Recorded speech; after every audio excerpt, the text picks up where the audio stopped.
మెటలాజికల్ and material science open category general first round వచ్చేసి మనకి 4119 అయితే ఉంది. ఫీమేల్ ఫస్ట్ రౌండ్ వచ్చేసి మనకి 8075 అయితే ఉందండి. జనరల్ ఫైనల్ రౌండ్ వచ్చేసి మనకి 4345 అయితే ఉంది. ఫీమేల్ ఫైనల్ రౌండ్ వచ్చేసి మనకి 8075 అయితే ఉందండి.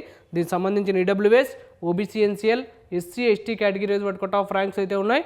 ఒకసారి స్క్రీన్ షాట్ తీసి అయితే పెట్టుకోండి. సో ఈ క్యాంపస్ సంబంధించిన ప్లేస్మెంట్స్ 2025 లో ఎలా ఉన్నాయో ఒకసారి చూద్దాం. హైయెస్ట్ ప్యాకేజ్ వచ్చేసి మనకి 95 lakhs per annum అయితే ఉందండి.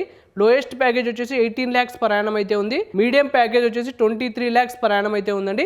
ఓవరాల్ ప్లేస్మెంట్ రికార్డ్ వచ్చేసి మనకి 74.53% అయితే ఉందండి ఈ క్యాంపస్లో. సో ఈ క్యాంపస్ సంబంధించిన హాస్టల్ ఫెసిలిటీస్ విషయానికి వస్తే నంబర్ ఆఫ్ బాయ్స్ హాస్టల్స్ 16 అయితే ఉన్నాయి. నంబర్ ఆఫ్ గర్ల్స్ హాస్టల్స్ వచ్చేసి 3 ఉన్నాయండి. టోటల్ హాస్టల్ కెపాసిటీ వచ్చేసి మనకి 4000 అయితే ఉంది. హాస్టల్ ఫీ పర్ యానం వచ్చేసి 80,000 అయితే ఉందండి ఈ క్యాంపస్ లో. సరే ఇప్పుడు ఈ క్యాంపస్ సంబంధించిన ఇన్ఫ్రాస్ట్రక్చర్ అండ్ ఫెసిలిటీస్ ఒకసారి చూద్దాం. సో ఈ క్యాంపస్ లో మనకి ఏటీఎం ఫెసిలిటీస్ ఉన్నాయి. స్టేషనరీ అండ్ జనరల్ స్టోర్స్ కూడా ఈ క్యాంపస్ లో అవైలబుల్ ఉన్నాయండి. అలానే యోగా అండ్ మెడిటేషన్ హాల్స్ కూడా ఈ క్యాంపస్ లో అవైలబుల్ ఉన్నాయి. ఇంకా స్పోర్ట్స్ కాంప్లెక్స్ విషయానికి వస్తే బ్యాడ్మింటన్ కోర్ట్ ఉంది, basketball court, cricket ground, football ground, volleyball court కూడా ఈ క్యాంపస్ లో అవైలబుల్ ఉన్నాయండి. ఇదండి ఓవరాల్ గా Indian institute of technology Mumbai గురించి పూర్తి డీటెయిల్స్. సో ఈ వీడియో కనుక మీకు నచ్చినట్టయితే లైక్ చేయండి, అలానే మీ ఫ్రెండ్స్ అండ్ ఫ్యామిలీకి షేర్ చేయండి. తప్పకుండా మా ఛానల్ అయితే సబ్స్క్రైబ్ చేసుకోండి.